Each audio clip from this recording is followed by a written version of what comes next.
नमस्कार बच्चों। जैसा कि आप लोगों को पता है कि हमने पिछली क्लास में लास्ट क्लास में हमने इन सेंटर अंत्य केंद्र के बारे में पढ़ा था। तो आज हम पढ़ने वाले हैं सरकम सेंटर यानी परिकेंद्र के बारे में।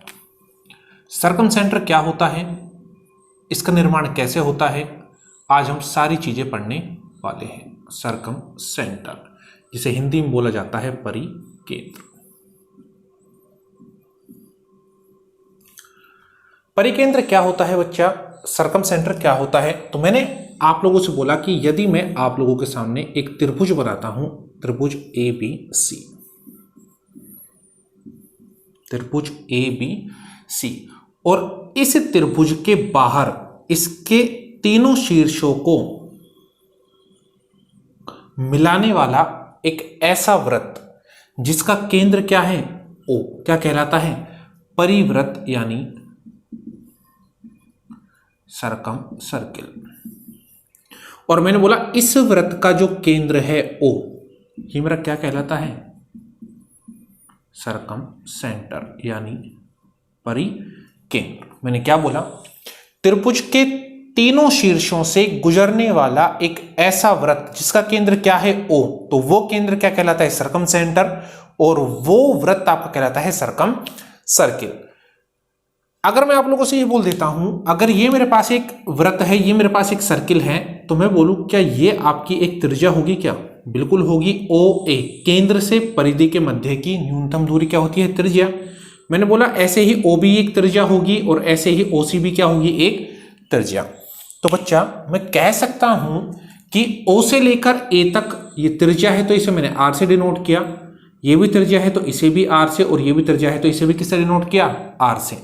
तो क्या मैं कह सकता हूं क्या इस परिवृत्त के केंद्र से त्रिभुज के प्रत्येक शीर्ष की दूरी कैसी है? समान। और जिसे मैं क्या बोलता हूं? परित्रिज्या आर, और जिसे डिनोट करता हूं मैं किससे? कैपिटल आर से। ये मेरी क्या होगी? परित्रिज्या आर। अब बात आती है कि परिकेंद्र का निर्माण कैसे होता है। तो बच्चा मैं आप लोगों से बोलता हूं, यदि किसी त्रिभुज ए बी सी की तीनों भुजाओं के लंब भुजा समद्विभाजक या लंब समद्विभाजक, मैंने बोला अगर मैं ए बी का लंब समद्विभाजक खींचता हूं तो ए बी का लंब समद्विभाजक ये है, और ये लंब समद्विभाजक है, तो ये बनने वाला कोण कितने डिग्री का होगा? ये बनने वाला कोण होगा कितने डिग्री का? 90 डिग्री का। ऐसे मैंने भुजा बीसी का एक लंब समद्विभाजक खींचा, और अगर मैं बीसी का एक लंब समद्विभाजक खींचता हूं तो ये कोण भी कितने डिग्री का होगा? ये कोण भी आपका होगा 90 डिग्री का। और इसी प्रकार अगर मैं एसी का लंब समद्विभाजक खींचता हूं तो एसी का लंब समद्विभाजक, और ये लंब है तो ये परपेंडिकुलर होने के कारण कितने डिग्री का? 90 डिग्री का। मैं कहता हूं किसी भी त्रिभुज के तीनों भुजाओं के लंब समद्विभाजक जिस बिंदु पर मिलते हैं, इसी बिंदु को मैं बोलता हूं ओ, यानी क्या? सरकम सेंटर। सरकम सेंटर, इसे ही क्या बोला जाता है? सरकम सेंटर। तो त्रिभुज के परिवृत्त का निर्माण कैसे होता है? तीनों भुजाओं के भुजा लंब समद्विभाजक जहां आपस में एक दूसरे को प्रतिच्छेद करते हैं, वही प्रतिच्छेद बिंदु मेरा क्या कहलाता है? सरकम सेंटर। आगे बात करते हैं कि इस सरकम सेंटर के बनने के बाद क्या ये तीनों लंब समद्विभाजक एक ही बिंदु ओ पर काटते हैं? और काटते हैं तो क्यों काटते हैं? चलिए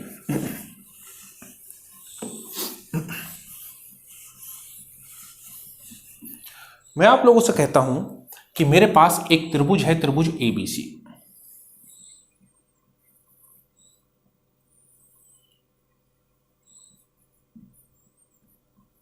ए बी और सी। बच्चा मैं केवल बात करता हूं भुजा बीसी की, भुजा बीसी की। और मैंने बोला मैंने इस भुजा बीसी का एक लंब समद्विभाजक खींचा, और ये लंब समद्विभाजक खींचा तो ये कोण कितने डिग्री का? 90 डिग्री का। और ये कोण भी कितने डिग्री का? 90 डिग्री का। मैंने कहा मैंने इस लंब समद्विभाजक पर, इस लंब समद्विभाजक पर एक बिंदु ले लिया अपनी मर्जी से, और उस बिंदु को मैंने क्या बोल दिया? बिंदु ओ। क्या बोल दिया? बिंदु ओ। मैंने बी से इस बिंदु ओ को मिलाया और ओ से इस बिंदु सी को मिलाया, और इसको मैंने नाम दे दिया डी।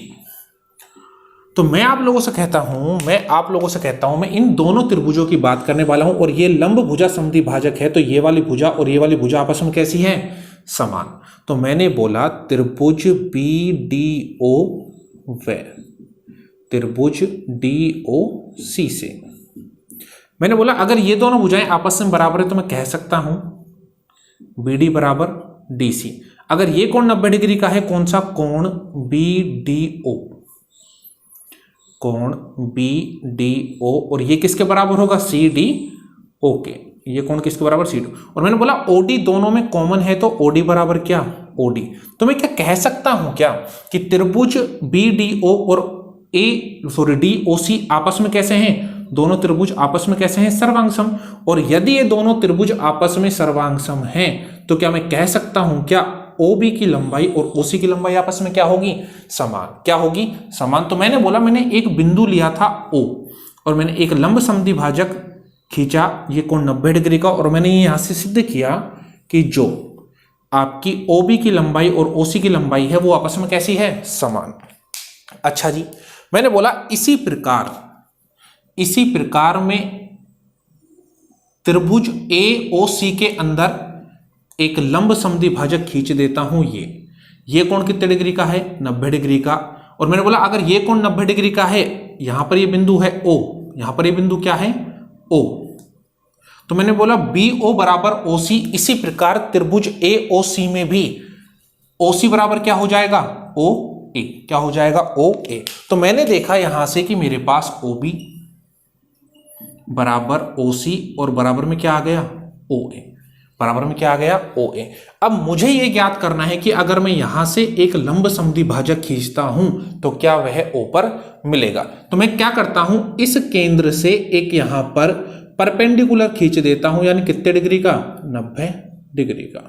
कितने डिग्री का? 90 डिग्री का। तो बच्चा ध्यान देना यहां पर बहुत अच्छे तरीके से। मैंने बोला मुझे यह सिद्ध करना है कि ये जो मैंने OF खींचा है ये लंब समद्वि भाजक होगा या नहीं। क्यों?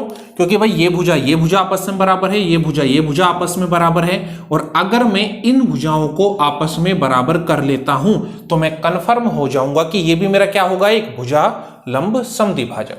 तो बच्चा मैं आप लोगों से बोलता हूं अगर मैं इन दोनों त्रिभुजों की बात करता हूं तो OA और OB आपस में बराबर है, ये कोण 90 डिग्री, ये कोण 90 डिग्री, ये इसकी कॉमन भुजा है, तो ये वाला त्रिभुज और ये वाला त्रिभुज आपस में सर्वांगसम।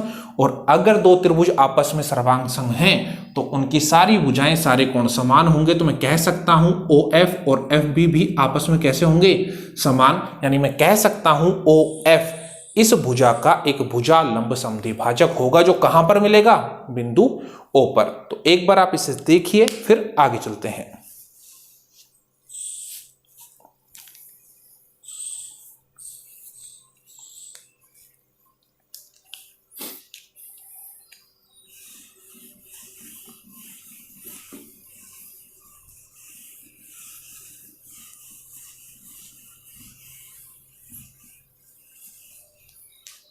चलिए करते हैं परिकेंद्र पर बनने वाला कोण। परिकेंद्र पर बनने वाला कोण। तो बच्चा मैं आपके सामने एक त्रिभुज बनाता हूं, त्रिभुज ABC, त्रिभुज ABC, और यह है इसका परिकेंद्र O। यह आपकी त्रिज्या, यह आपकी परित्रिज्या, और यह भी आपकी परित्रिज्या। अच्छा बच्चा, मैं आप लोगों से कहता हूं कि मैं इसको यहां पर आगे तक बढ़ा देता हूं। इसको मैंने कहां तक बढ़ाया? यहां आगे तक। मैंने बोला ये जो आपका कोण है, ये कोण है आपका थीटा, और ये परित्रिज्या है, तो ये तीनों आपस में कैसी हैं? बराबर। दो समान भुजाओं पर बनने वाले कोण समान, तो ये भी क्या हो गया? थीटा।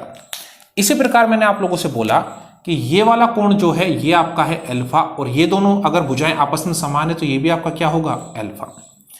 अब मैं आप लोगों से बात कर रहा हूं त्रिभुज AOB की। तो मैंने बोला तो आपका ये कोण क्या होगा? मैंने बोला किसी भी त्रिभुज के बाह्य कोण का मान उनके अंत्य अभिमुख कोणों के योग के क्या होता है? बराबर। तो थीटा और थीटा ये कितना हो गया?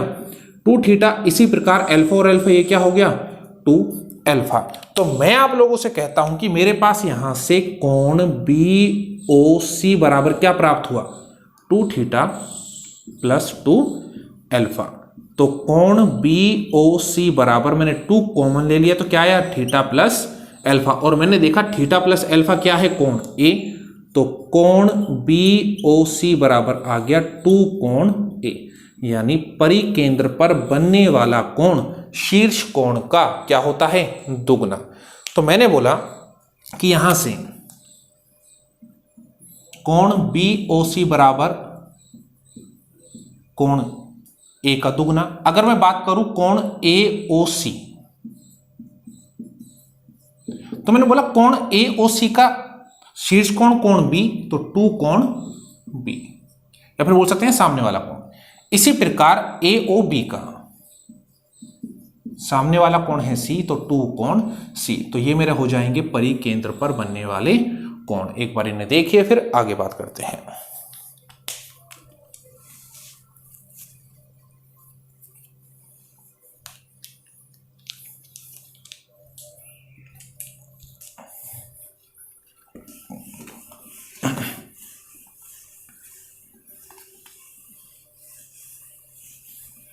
चलिए, ये तो हुए परिकेंद्र पर बनने वाले कोण। अब बात करते हैं परित्रिज्या, सर्कम रेडियस, परित्रिज्या की बात।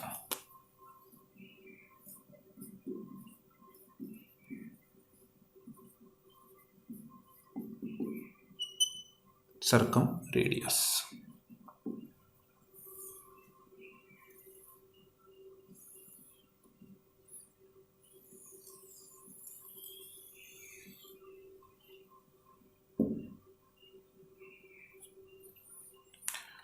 बच्चा मैंने आप लोगों से बोला ये एक है सर्कम सर्किल और ये है सर्कम सेंटर और ये है इसकी सर्कम रेडियस,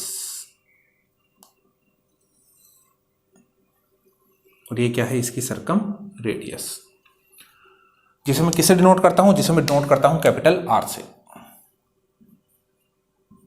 तो जो सर्कम रेडियस होती है किसी भी त्रिभुज की, वो आपकी होती है, सर्कम रेडियस होती है ABC अपॉन में 4 डेल, जहां पर डेल क्या होता है, त्रिभुज का एरिया यानी क्षेत्रफल, त्रिभुज का क्षेत्रफल, ये आपकी होती है सर्कम रेडियस।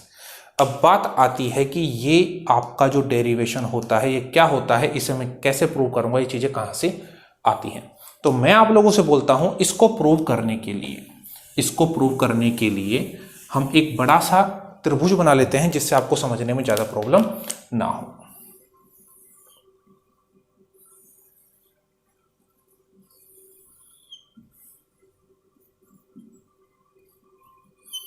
अच्छा, ध्यान से सारी चीजों को समझते हुए चलना।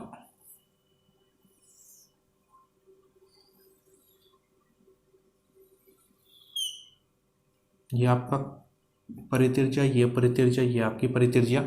ए के सामने की आपकी जो पूरी भुजा होगी ये आपकी होगी स्मॉल a, बी के सामने की स्मॉल b और सी के सामने की स्मॉल c। बच्चा मैं क्या करता हूं, मैं इसको अगर आगे बढ़ाता हूं तो ये मेरा क्या होगा, एक भुजालंब समद्विभाजक, यानी ये कोण आपका कितने डिग्री का हुआ, ये कोण आपका हुआ कितने डिग्री का, 90 डिग्री। और अगर ये 90 डिग्री का कोण है तो इस भुजा को 2 बराबर भागों में बांटेगा। अगर पूरी a है तो ये क्या होगी, a/2, और ये भी क्या होगी आपकी a/2।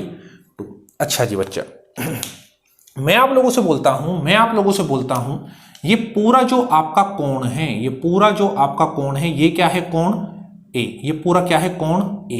तो मैंने पूछा ये वाला जो आपका पूरा कोण होगा, ये पूरा कोण क्या होगा, दुगना होगा, यानी 2 कोण A। ये पूरा कोण आपका क्या होगा, 2 कोण A। लेकिन मैं आप लोगों से कहता हूं, मैं बात करता हूं त्रिभुज BOD की और DOC की। कौन कौन से त्रिभुज BOD और DOC की। मैंने बोला a/2 और a/2 दो भुजा आपस में बराबर, r और r दो भुजा आपस में बराबर। अगर ये 90 का है तो ये भी कितने का, 90 का। तो मैं कह सकता हूं दोनों त्रिभुज आपस में कैसे हो गए, सर्वांगसम। दोनों त्रिभुज आपस में कैसे हो गए, सर्वांगसम। और यदि दो त्रिभुज आपस में सर्वांगसम है तो उनके सभी कोण और सभी भुजा कैसी होंगी, बराबर। अगर ये कोण a है तो ये कोण 2a होगा, और ये वाला कोण आपस में बराबर। तो मैं कह सकता हूं ये भी कोण a और ये भी क्या होगा, कोण a। ये भी कोण a और ये भी आपका क्या होगा, कोण a। तो मैं आप लोगों से कहता हूं अगर ये 90 डिग्री है तो ये कर्ण, ये थीटा है तो ये लंब। तो मैं यहां से साइन a निकालता हूं। साइन a लाल बटे कक्का यानी लंब बटे कर्ण। लंब क्या है a/2 और कर्ण क्या है r। तो 2r। तो यहां से मेरे पास परित्रिज्या जो आई है a/2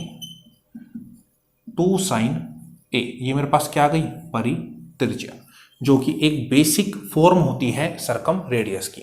अच्छा, मैंने आप लोगों से एक चीज बताई थी कि अगर आपको दो भुजा और उनके मध्य का कोण दिया गया हो तो आप वहां से त्रिभुज का क्षेत्रफल निकाल सकते हैं। तो मैं बात कर लेता हूं त्रिभुज के क्षेत्रफल की, यानी डेल की।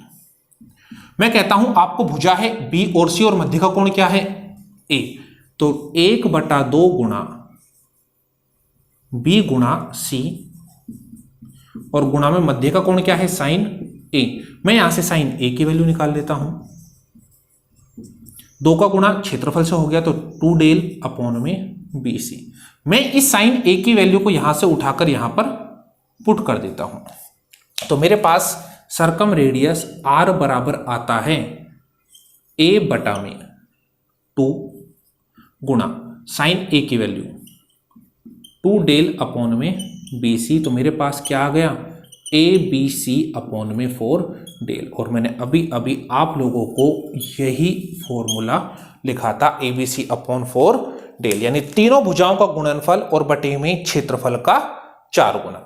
उतारिए, स्क्रीनशॉट लीजिए, फिर आगे बात करते हैं।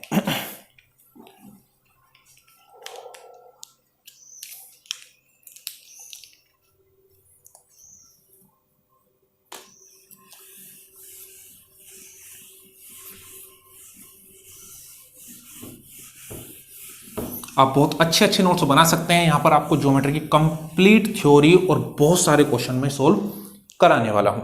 चलिए, अब बात आती है यदि आपके पास त्रिभुज हो, यदि आपके पास त्रिभुज हो समकोण त्रिभुज, यदि आपके पास त्रिभुज हो समकोण त्रिभुज, ये कोण आपके कितने डिग्री का है 90 डिग्री का।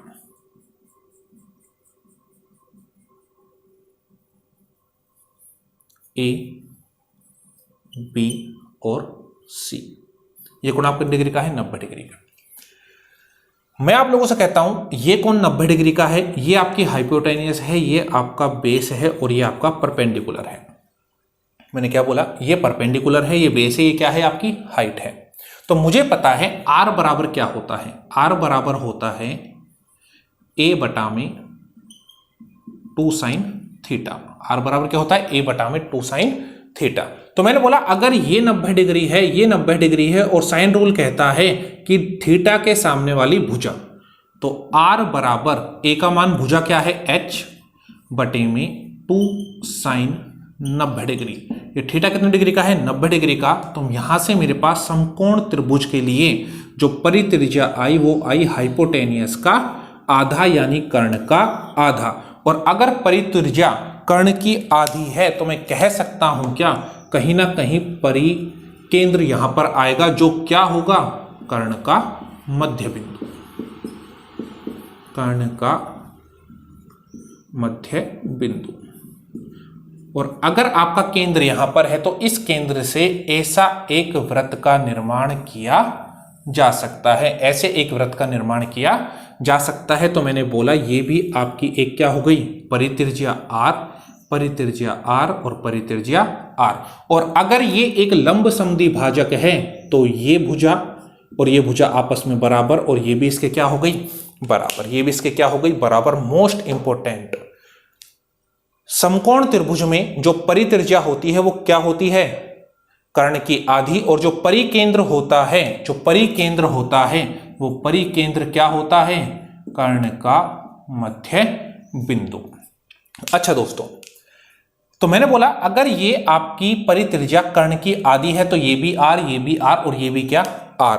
तो यदि आप लोगों के पास एक ऐसा क्वेश्चन आ जाए, आप लोगों के पास एक ऐसा क्वेश्चन आ जाए जिसके अंदर ये भुजा भी x, ये भुजा भी x और ये भुजा भी क्या है x, यानी ये भुजा और ये भुजा आपस में क्या है समान, ये तीनों भुजा आपस में क्या है समान। तो क्या आप लोग कह सकते हैं क्या, तो क्या आप लोग कह सकते हैं क्या, तो मैंने बोला क्या आप लोग कह सकते हैं क्या,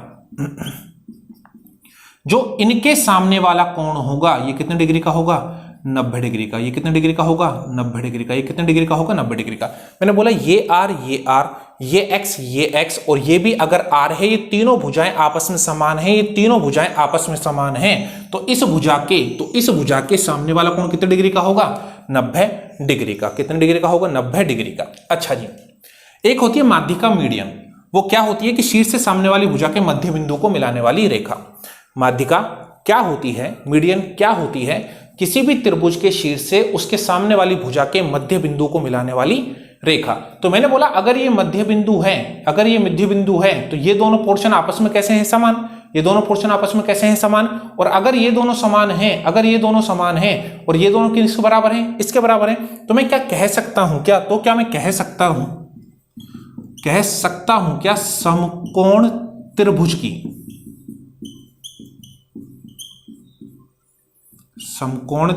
की सबसे छोटी माध्यिका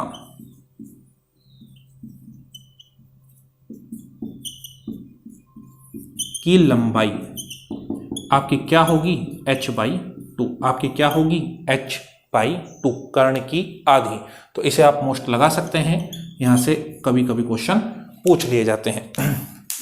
आशा करता हूं ये चीज आपको समझ में आई होगी। अगर समझ नहीं आई है तो आप इसे वापस चलाकर देख सकते हैं। उतारिए एक बार।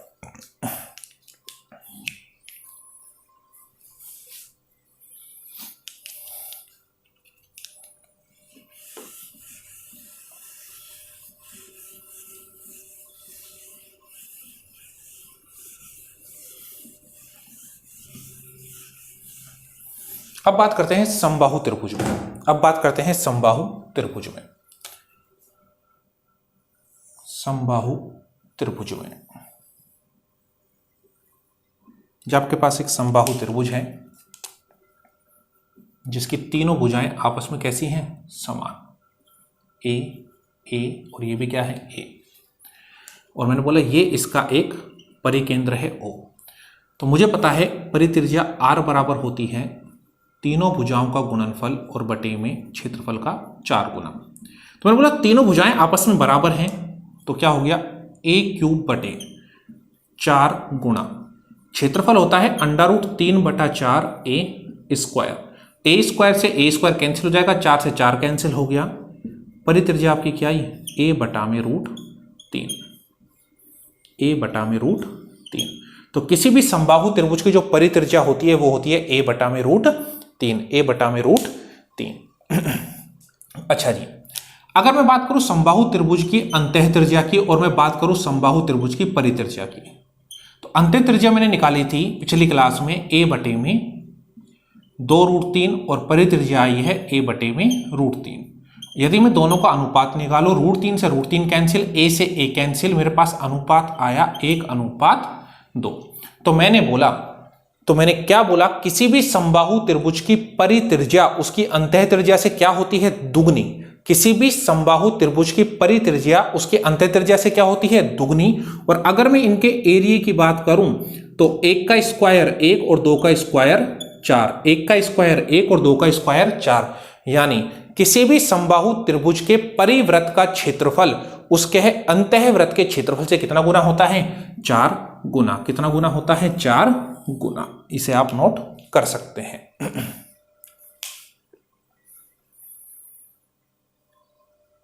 चलिए, अब यहां से एक रिलेशन और है, उस रिलेशन को और हम देख लेते हैं।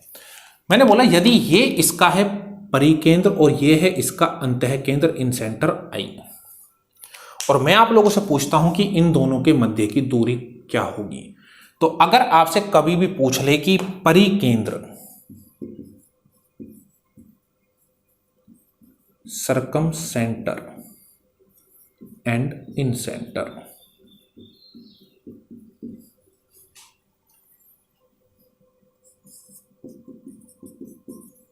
डिस्टेंस बिटवीन, अगर आप लोगों से पूछ ले डिस्टेंस बिटवीन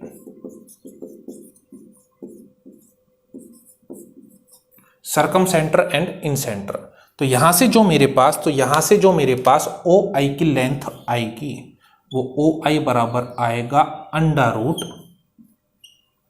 - 2RR।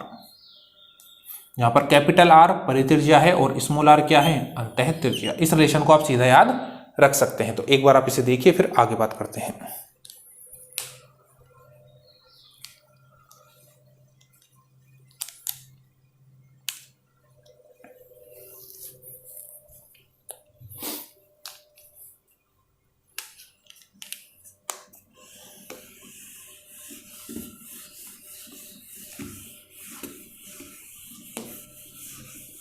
ज़्यादा थ्योरी नहीं है सरकम सेंटर में, जैसे इन सेंटर में बहुत ज़्यादा थ्योरी है, मोस्ट इंपॉर्टेंट होता है इन सेंटर, ऐसे सरकम सेंटर में ज़्यादा थ्योरी नहीं होती है। Position of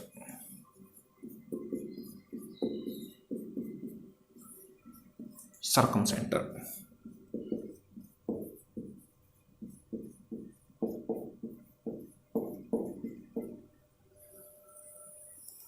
position of circumcentre. तो बच्चा मैं आप लोगों से कहता हूं, पहला किसमें, एक्यूट एंगल ट्रायंगल।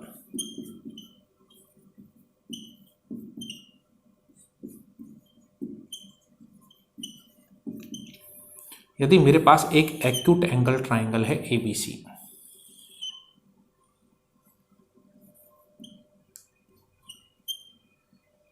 एबीसी, और मैंने बोला बीसी का भुजा समद्विभाजक ये है, AB का भुजा समद्विभाजक ये है, और AC का भुजा समद्विभाजक ये है।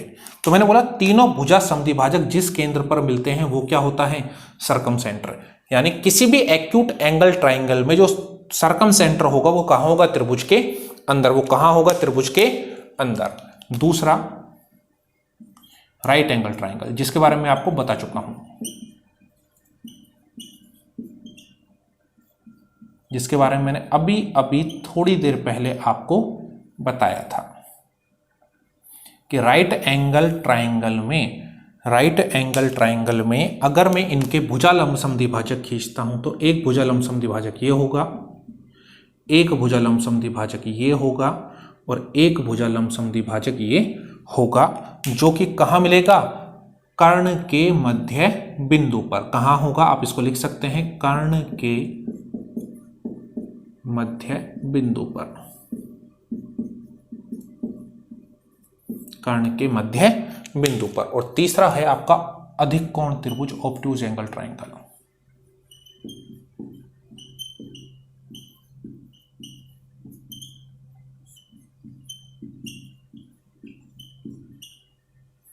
अधिक कोण त्रिभुज।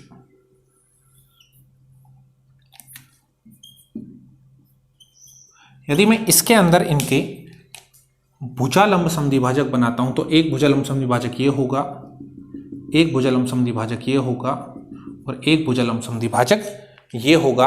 तो मुझे ऑब्ट्यूज एंगल ट्रायंगल में जो सरकम सेंटर ओ मिला वो कहां मिला, त्रिभुज के बाहर, त्रिभुज के बाहर।